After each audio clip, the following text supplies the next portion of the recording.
ఏపీలో రుణంపై రణం, పెట్టుబడులపై పొలిటికల్ సమరం. ఏపీలో వైసీపీ టీడీపీ మధ్య రుణానుబంధం రోజుకో కొత్త మలుపు తీసుకుంటోంది. పెట్టుబడులు తెచ్చేందుకు ప్రయత్నిస్తుంటే అడ్డుకునే కుట్ర జరుగుతోందని వైసీపీపై కూటమి ఆరోపిస్తోంది. దీనిపై విచారణకు కూడా సిద్ధమైంది ఏపీ ప్రభుత్వం. ఏపీ మినరల్ డెవలప్మెంట్ కార్పొరేషన్ కు 9,000 కోట్ల రుణం కోసం ప్రయత్నిస్తోంది ఏపీ సర్కార్. కానీ అభివృద్ధిని చూసి ఓర్వలేక జగన్ అండ్ కో కుట్ర పన్ని ఇలా ఇబ్బందులు పెడుతుందన్నది కూటమి సర్కార్ ఆరోపణ. అయితే ఉదయ్ భాస్కర్ అనే వ్యక్తిని పావుగా పెట్టి రాష్ట్రానికి అప్పు దొరకకుండా అడ్డుకునేందుకు విదేశాల నుంచి వందలాది మెయిల్స్ పెట్టించారని ఆరోపించారు ఆర్థిక మంత్రి పయ్యావుల కేశవ్. ఈ ఉదయ్ భాస్కర్ అనేటువంటి వ్యక్తిని తెర ముందుకు తెచ్చారు. ఈయన చేత ఒక 200 మెయిల్స్ పెట్టించారు. ఈయనకి వైఎస్ఆర్సీపీ లింక్ ఏంటి అని మీరు అనుకోవచ్చు. ఆయన ఫేస్బుక్ ప్రొఫైల్, జగన్మోహన్ రెడ్డి గారి ప్రొఫైల్ ఉంది, ఉదయ్ భాస్కర.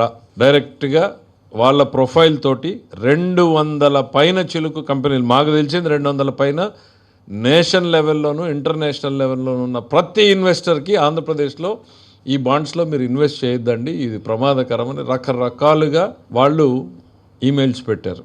ప్రభుత్వ బ్రాండ్ దెబ్బతీసేలా అనేక సంస్థలకు మెయిల్స్ పెట్టిన విషయంపై కేబినెట్ లో చర్చ జరిగింది. ఏపీ ఎండీసీ జారీ చేసిన బాండ్లలో పెట్టుబడులు పెట్టొద్దంటూ ఏకంగా 200 దేశీ విదేశీ కంపెనీలకు మెయిల్స్ పెట్టారనే విషయాన్ని కేబినెట్ దృష్టికి తీసుకెళ్లారు మంత్రి పయ్యావుల కేశవ్. తమ పార్టీ సానుభూతి పరుడుతో వైసీపీ ఈ పని చేయించిందని కేబినెట్ ముందు పయ్యావుల ప్రస్తావించారు. అయితే దీనికి సంబంధించిన ఆధారాలు కూడా ఉన్నాయన్నారు మంత్రి పయ్యావుల కేశవ్. శాంతి భద్రతలకు విఘాతం కలిగించి పెట్టుబడులు రాకుండా చెయ్యాలి అనే లక్ష్యంతోనే వైసీపీ పనిచేస్తుందన్నారు మంత్రి అచ్చెన్నాయుడు. ఈ రాష్ట్రానికి ఎవరూ రాకూడదు, ఎవరూ వచ్చి పెట్టుబడులు పెట్టకూడదు, ఈ రాష్ట్రంలో పాలన సక్రమంగా జరగకూడదని ఏకైక లక్ష్యంగా పెట్టుకునే ప్రతిపక్ష పార్టీ పనిచేస్తున్న విషయం గుర్తు పెట్టుకోవాలి.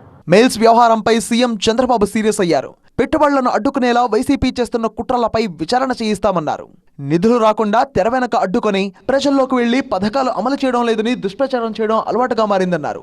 ఈ కుట్రను ప్రజల్లోకి బలంగా తీసుకువెళ్లాలని మంత్రులకు సూచించారు సీఎం చంద్రబాబు.